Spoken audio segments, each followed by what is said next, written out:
আসসালামু আলাইকুম ওরহমতুল্লাহি ওয়াবারাকাতুহু। প্রিয় দর্শক, নবীর যে 20টি মহামূল্যবান উপদেশ জানলে এবং সেগুলি আমরা নিজেদের মধ্যে আনতে পারলে আমাদের দুনিয়া এবং আখিরাত সহজ হয়ে যাবে। চলুন এই 20টি হাদিস জানার চেষ্টা করি। নম্বর 1, আবু হুরায়রা রাদিয়াল্লাহু তাআলা আনহু থেকে বর্ণিত, রাসূলুল্লাহ সাল্লাল্লাহু আলাইহি ওয়াসাল্লাম বলেছেন, বান্দা যখন সিজদায় থাকে তখন তার রবের সবচাইতে নিকটবর্তী হয়। কাজেই তোমরা সিজদায় গিয়ে বেশি করে দোয়া করো। নম্বর 2, রাসূলুল্লাহ সাল্লাল্লাহু আলাইহি ওয়াসাল্লাম বলেছেন, নিশ্চয়ই আল্লাহ তাআলা তোমাদের দেহ এবং তোমাদের আকৃতি দেখেন না, বরং তিনি তোমাদের অন্তর ও তোমাদের আমল দেখেন।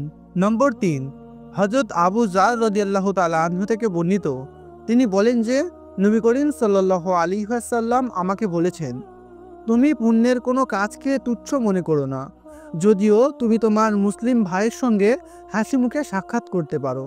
নম্বর 4, হযরত আবু হুরায়রা রাদিয়াল্লাহু তাআলা আনহু থেকে বর্ণিত, আল্লাহর রাসূল সাল্লাল্লাহু আলাইহি ওয়াসাল্লাম বলেছেন, আল্লাহ তাআলা যার মঙ্গল চান তাকে দুঃখে কষ্টে ফেলেন। নম্বর 5, হযরত আনাস রাদিয়াল্লাহু তাআলা আনহু থেকে বর্ণিত, রাসূলুল্লাহ সাল্লাল্লাহু আলাইহি ওয়াসাল্লাম বলেন, 3টি জিনিস মৃত ব্যক্তির সঙ্গে যায়, আত্মীয় স্বজন, তার মাল ও তার আমল। অতঃপর 2টি জিনিস ফিরে আসে এবং 1টি জিনিস রয়ে যায়, তার আত্মীয় স্বজন ও তার মাল ফিরে আসে এবং তার আমল তার সঙ্গে রয়ে যায়।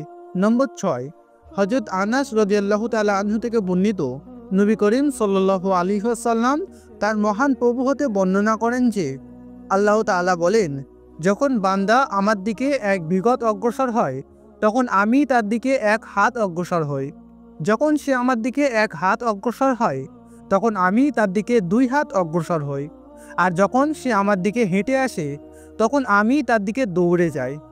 নম্বর 7, হযরত আবু সাঈদ রাদিয়াল্লাহু তাআলা আনহু ও হযরত আবু হুরায়রা রাদিয়াল্লাহু তাআলা আনহু থেকে বর্ণিত, রাসূলুল্লাহ সাল্লাল্লাহু আলাইহি ওয়াসাল্লাম বলেছেন, মুসলিমকে যে কোনো ক্লান্তি, অসুখ, চিন্তা, এমনকি তার পায়ে কাঁটাও লাগে, আল্লাহ তাআলা এর মাধ্যমে তার গুনাহসমূহ ক্ষমা করে দেন।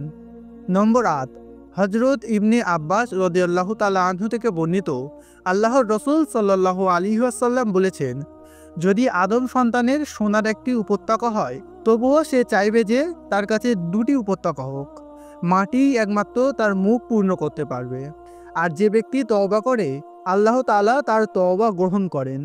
নম্বর 9, হযরত আবু হামজা আনাস রাদিয়াল্লাহু তাআলা আনহু থেকে বর্ণিত, তিনি বলেন, আল্লাহর রাসূল সাল্লাল্লাহু আলাইহি ওয়াসাল্লাম বলেছেন, আল্লাহ তাআলা স্বীয় বান্দার তওবা করার জন্য ওই ব্যক্তির অপেক্ষা বেশি খুশি হন যে তার উট হারিয়ে ফেলার পর পুনরায় তা ফিরে পায়। নম্বর 10, হযরত হারিস ইবনে ওহব রাদিয়াল্লাহু তাআলা আনহু থেকে বর্ণিত, তিনি বলেন, আমি নবী সাল্লাল্লাহু আলাইহি ওয়াসাল্লামকে বলতে শুনেছি, আমি কি তোমাদের দোজখীদের বিষয়ে জানাবো না? তারা হলো প্রত্যেকে অহংকারী, সীমালঙ্ঘনকারী, অবিনয়ী ও উদ্ধত লোক। নম্বর 11, হযরত আয়েশা রাদিয়াল্লাহু তাআলা আনহু থেকে বর্ণিত, নবী করিম সাল্লাল্লাহু আলাইহি ওয়াসাল্লাম বলেন, অতি ঝগড়াটে ব্যক্তি আল্লাহর নিকট সর্বাপেক্ষা নিকৃষ্ট ব্যক্তি। নম্বর 12, হযরত আবু হুরায়রা রাদিয়াল্লাহু তাআলা আনহু থেকে মারফু সূত্রে বর্ণিত, নিশ্চয় জান্নাতে কোনো ব্যক্তির মর্যাদা অনেক বৃদ্ধি করা হবে। সে বলবে, আমার জন্য কিভাবে এটা হলো?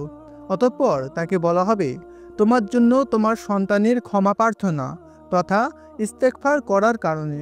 নম্বর 13, হযরত আনাস রাদিয়াল্লাহু তাআলা আনহু থেকে মারফু সূত্রে বর্ণিত, যখন কোনো বান্দা তার ভাইয়ের সাথে আল্লাহর সন্তুষ্টি অর্জনের উদ্দেশ্যে সাক্ষাৎ করতে আসে তখন আসমানে এক ঘোষক ঘোষণা করেন যে, তোমার মঙ্গল হোক এবং জান্নাত তোমার জন্য উত্তম হোক।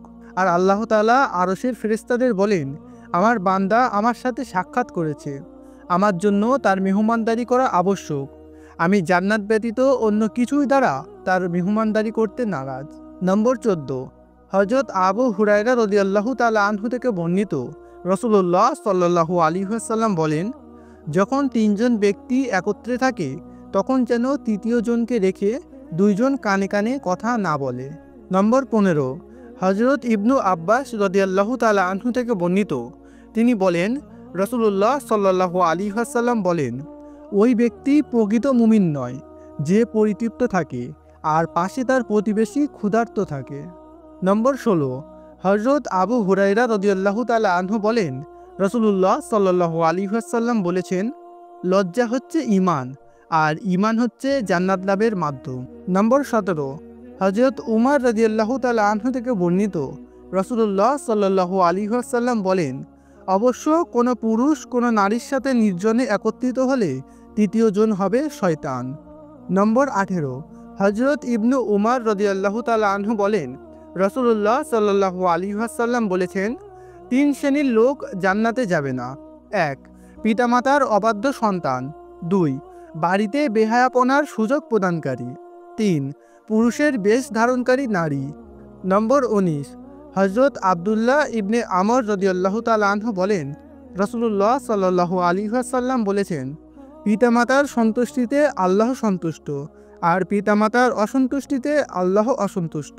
নম্বর 20, নবী করিম সাল্লাল্লাহু আলাইহি ওয়াসাল্লাম বলেন, ইসলাম উঁচু থাকবে, নিচু হবে না। আলহামদুলিল্লাহ, এই ছিল মহামূল্যবান 20টি হাদিস। আপনি যদি চান অন্যরাও জানুক, তাহলে অন্তত একজনের কাছে এটি শেয়ার করুন, যাতে সেও উপকৃত হতে পারে। এবং এমনই ভিডিও পেতে চ্যানেলটি সাবস্ক্রাইব করে বেল আইকনটি বাজিয়ে দিন। আল্লাহ তাআলা আমাদের শোনা এবং বলার থেকে বেশি বেশি আমল করার তৌফিক দান করুন। আমিন।